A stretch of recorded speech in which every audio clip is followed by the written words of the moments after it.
Hello students, class 9 के social science के लोकतांत्रिक राजनीति के लेसन नंबर 1 लोकतंत्र क्या, लोकतंत्र क्यों के पार्ट 7 में आपका स्वागत है। बच्चों, पार्ट 6 में हमने लेसन पढ़ा था और 5 शॉर्ट क्वेश्चंस किए थे। आज हम पहले लेसन पढ़ेंगे और फिर आगे शॉर्ट क्वेश्चंस करेंगे। तो लेसन शुरू करते हैं बच्चों। लोकतंत्र के पक्ष में तर्क। चीन में 1958 से 1961 के दौरान पड़ा अकाल विश्व इतिहास का अब तक ज्ञात सबसे भयावह अकाल था।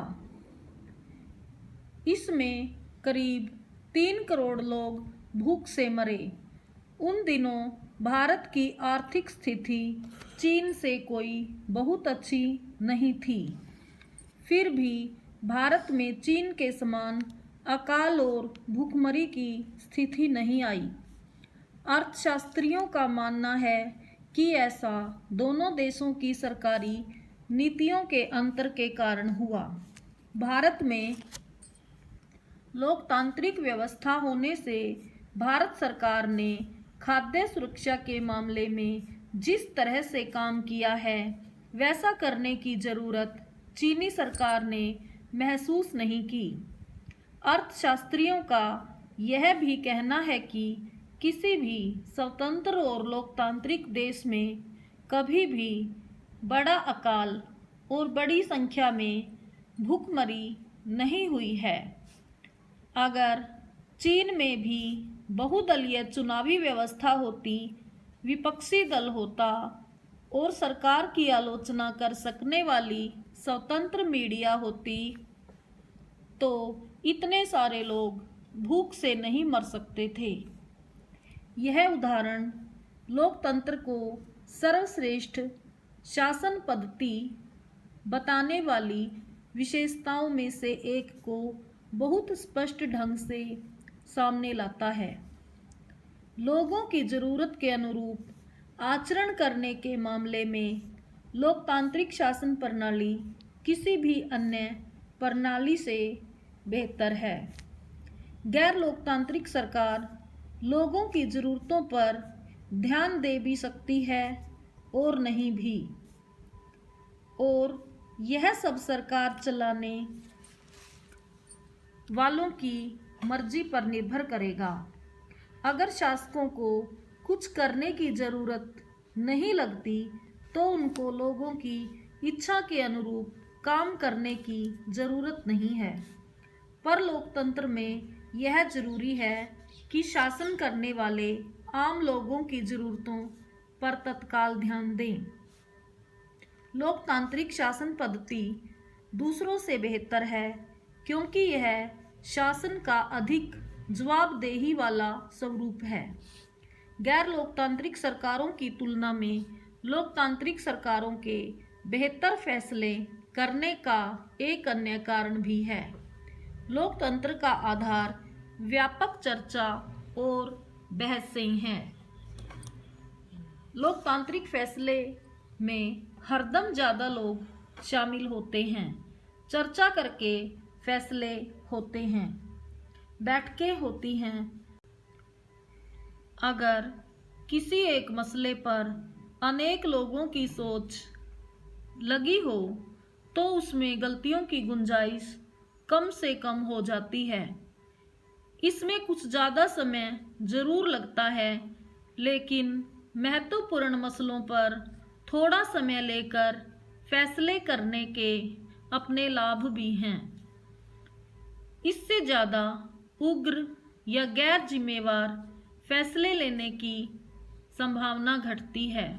इस प्रकार लोकतंत्र बेहतर निर्णय लेने की संभावना बढ़ाता है। इसी से जुड़ा तीसरा तर्क भी है। लोकतंत्र मतभेदों और टकरावों को संभालने का तरीका उपलब्ध कराता है। किसी भी समाज में लोगों के हितों और विचारों में अंतर होगा ही। भारत की तरह भारी सामाजिक विविधता वाले देश में इस तरह का अंतर और भी ज़्यादा होता है। अलग अलग इलाकों में अलग अलग समूहों के लोग रहते हैं, विभिन्न भाषाएं बोलते हैं, उनकी धार्मिक मान्यताएं अलग अलग हैं और जातियां भी जुदा जुदा। दुनिया को ये सभी अलग अलग दृष्टिकोण से देखते हैं और उनकी पसंद में भी अंतर है। एक समूह की पसंद और दूसरे समूह की पसंद में टकराव भी होता है। ऐसे टकराव को कैसे सुलझाएंगे? इसे ताकत के बल पर सुलझाया जा सकता है। जिस समूह के पास ज़्यादा ताकत होगी वह दूसरे को दबा देगा और कमज़ोर समूह को इसे मानना होगा, लेकिन इससे नाराज़गी और असंतोष पैदा होगा। ऐसी स्थिति में विभिन्न समूह ज़्यादा समय तक साथ नहीं रह सकते। लोकतंत्र इस समस्या का एकमात्र शांतिपूर्ण समाधान उपलब्ध कराता है। लोकतंत्र में कोई भी स्थायी विजेता नहीं होता और कोई स्थायी रूप से पराजित नहीं होता। विभिन्न समूह एक दूसरे के साथ शांतिपूर्ण ढंग से रह सकते हैं। भारत की तरह विविधता वाले देश को लोकतंत्र ही एकजुट बनाए हुए है। बेहतर सरकार और सामाजिक जीवन पर प्रभाव के हिसाब से ये तीन तर्क लोकतंत्र को काफ़ी मजबूत साबित करते हैं, लेकिन लोकतंत्र के पक्ष में सबसे मजबूत तर्क उससे बनने वाली सरकार के कामकाज से जुड़ा नहीं है। यह तर्क लोकतंत्र और नागरिकों के रिश्ते का है। लोकतंत्र में नागरिकों की जो हैसियत होती है वह किसी और व्यवस्था में नहीं होती। अगर इस व्यवस्था में बेहतर फैसले लेने और उत्तरदायी सरकार चलाने का काम न भी हो तब भी यह दूसरों से बेहतर है। लोकतंत्र नागरिकों का सम्मान बढ़ाता है। लोकतंत्र राजनीतिक समानता के सिद्धांत पर आधारित है। यहाँ सबसे गरीब और अनपढ़ को भी वही दर्जा प्राप्त है जो अमीर और पढ़े लिखे लोगों को है। लोग किसी शासक की प्रजा न होकर खुद अपने शासक हैं। अगर वे गलतियां करते हैं तब भी वे खुद इसके लिए जवाबदेह होते हैं। लोकतंत्र के पक्ष में आखिरी तर्क यह है कि लोकतांत्रिक व्यवस्था दूसरों से बेहतर है, क्योंकि इसमें हमें अपनी गलती ठीक करने का अवसर भी मिलता है। जैसा कि हमने ऊपर देखा है, इस बात की कोई गारंटी नहीं है कि लोकतंत्र में कोई गलती नहीं हो सकती। किसी भी किस्म की सरकार इस बात की गारंटी नहीं दे सकती। इस मामले में लोकतंत्र का लाभ यह है कि इसमें गलतियों को ज़्यादा देर तक छुपाए नहीं रखा जा सकता।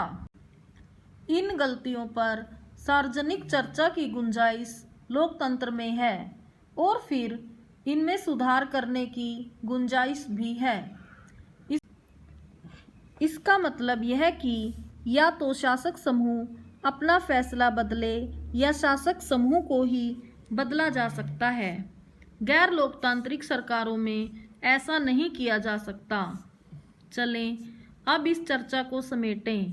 लोकतंत्र हमें सब चीज़ नहीं दे सकता और ना ही यह सभी समस्याओं का समाधान है, लेकिन यह साफ तौर पर उन सभी दूसरी व्यवस्थाओं से बेहतर है जिन्हें हम जानते हैं और दुनिया के लोगों को जिनका अनुभव है। यह अच्छे फैसलों के लिए बेहतर अवसर उपलब्ध कराता है।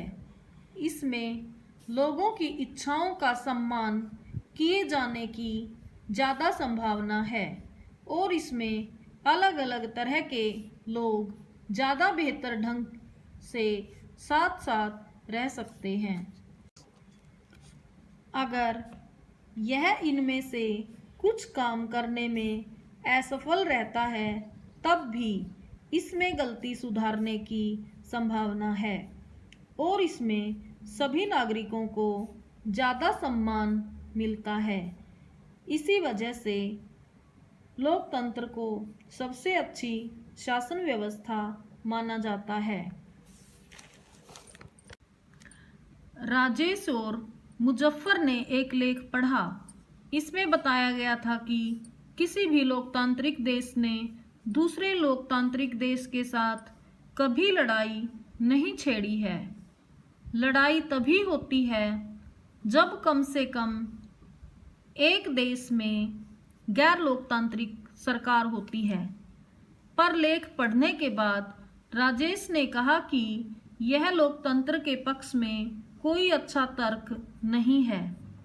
ऐसा सिर्फ संयोग से हुआ होगा। यह संभव है कि भविष्य में लोकतांत्रिक देशों के बीच भी युद्ध हो। मुजफ्फर का कहना था कि ऐसा सिर्फ संयोग नहीं हो सकता। लोकतंत्र में जिस तरह से फैसले लिए जाते हैं उसमें युद्ध होने का अंदेशा काफ़ी कम हो जाता है। इन दोनों विचारों में से आपकी सहमति किसकी तरफ है और क्यों? बच्चों, आज के लिए लेसन इतना ही पढ़ते हैं। अब हम शॉर्ट क्वेश्चंस करेंगे। प्रश्न नंबर 6, लोकतांत्रिक सरकार की कार्यप्रणाली के 2 उदाहरण दीजिए। उत्तर, लोकतांत्रिक सरकार की कार्यप्रणाली के उदाहरण निम्नलिखित हैं। नंबर 1, एक लोकतांत्रिक सरकार सिर्फ इसलिए मनमानी नहीं कर सकती कि उसने चुनाव जीता है। सरकार को कुछ बुनियादी तौर तरीकों का पालन करना होता है। नंबर 2, सरकार को अपना प्रत्येक फैसला लंबे विचार विमर्श के बाद लेना होता है। प्रश्न नंबर 7, लोकतंत्र के कोई 2 दोष लिखिए। उत्तर, लोकतंत्र के 2 दोष निम्नलिखित हैं। नंबर 1, लोकतंत्र में नेता बदलते रहते हैं, इससे अस्थिरता पैदा होती है। नंबर 2, लोकतंत्र का मतलब सिर्फ राजनीतिक लड़ाई और सत्ता का खेल है। यहाँ नैतिकता की कोई जगह नहीं होती। प्रश्न नंबर 8, गैर लोकतांत्रिक सरकारों की तुलना में लोकतांत्रिक सरकारों के फैसले बेहतर होते हैं, क्यों? कोई 2 कारण लिखो। उत्तर, गैर लोकतांत्रिक सरकारों की तुलना में लोकतांत्रिक सरकारों के फैसले बेहतर होने के कारण निम्नलिखित हैं। नंबर 1, लोकतांत्रिक शासन पद्धति सरकार का अधिक जवाबदेही वाला रूप है, इसलिए इस प्रणाली में सरकार अपने निर्णयों के लिए जनता के प्रति जवाबदेह है। नंबर 2, लोकतंत्र का आधार व्यापक चर्चा और बहसें हैं। लोकतांत्रिक फैसले में ज़्यादा लोग शामिल होते हैं, इसलिए इन निर्णयों में गलतियों की गुंजाइश कम होती है। प्रश्न नंबर 9, लोकतंत्र की सफलता के लिए वांछित 4 तत्वों का वर्णन करो। उत्तर, लोकतंत्र की सफलता के लिए 4 तत्व निम्नलिखित हैं। नंबर 1, सार्वभौमिक वयस्क मताधिकार का होना। नंबर 2, एक व्यक्ति एक वोट का सिद्धांत लागू होना। नंबर 3, स्वतंत्र और निष्पक्ष चुनाव का होना। नंबर 4, अंतिम निर्णय लेने की शक्ति का लोगों द्वारा निर्वाचित जनप्रतिनिधियों के पास होना। प्रश्न नंबर 10, लोकतांत्रिक सरकार की 4 विशेषताओं का वर्णन करो। उत्तर, लोकतांत्रिक सरकार की 4 विशेषताएं निम्नलिखित हैं। नंबर 1, लोगों द्वारा चुने गए शासक ही सारे प्रमुख फैसले करते हैं। नंबर 2, चुनाव लोगों के लिए निष्पक्ष अवसर और इतने विकल्प उपलब्ध कराता है कि वे चाहें तो मौजूदा शासकों को बदल सकते हैं। नंबर 3, ये विकल्प और अवसर सभी लोगों को समान रूप से उपलब्ध हों। नंबर 4, इस चुनाव से बनी सरकार संविधान द्वारा तय बुनियादी कानूनों और नागरिक अधिकारों के दायरे को मानते हुए काम करती है। प्रश्न नंबर 11 है, 1958 से 1961 के बीच का चीन का काल सरकारी नीतियों का परिणाम था। स्पष्ट कीजिए। उत्तर, 1958 से 1961 का चीन में पड़ा अकाल विश्व इतिहास में दर्ज सबसे बुरा अकाल था। इस अकाल में लगभग 3 करोड़ लोग मारे गए। उन दिनों भारत की अर्थव्यवस्था भी चीन की तुलना में बहुत अच्छी नहीं थी। फिर भी भारत में चीन जैसा अकाल नहीं पड़ा। अर्थशास्त्रियों का मानना है कि ऐसा दोनों देशों में अलग सरकारी नीतियों के कारण हुआ। भारत में लोकतंत्र की मौजूदगी ने भारत सरकार को खाद्य पदार्थों की कमी दूर करने के लिए जिस प्रकार कार्य करने हेतु बाध्य किया, वैसा चीन की सरकार ने नहीं किया। यदि चीन में बहुदलीय चुनावी व्यवस्था होती, विपक्षी दल होता और सरकार की आलोचना कर सकने वाली स्वतंत्र मीडिया होती, तो इतने सारे लोग भूख से नहीं मरे होते। तो बच्चों, शॉर्ट क्वेश्चंस हमारे कंप्लीट हो गए हैं। आज के लिए इतना ही करते हैं। धन्यवाद।